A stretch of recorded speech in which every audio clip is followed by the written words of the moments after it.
సత్యం ఆమె మంచిదేనా అండి? మంచిదే. ఆమెకు ఐ లవ్ యూ అని చెప్పండి మరి. ఐ లవ్ ఏంటి అమ్మకెరకనా? ఆహా మీరు మంచివారు అని అర్థము. I love you. I love రాదు నాకు. I love love you. You Satyamma Koramma Komaramma. I love you Komaramma. I want kiss you అను. చెప్తానండి సత్యమ్మ గారు. చెప్పండి.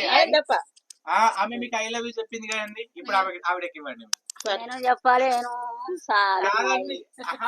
ఒకసారి తీసుకోండి. మీరు ఎందుకు అలా చేస్తున్నారు?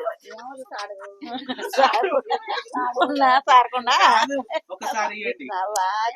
సత్యమ్మ గారు చేతిలో పెట్టండి, తీసుకోండి అండి. ఏండి ఏమైనా మాట్లాడండి ఏంటి ప్లీజ్ అండి.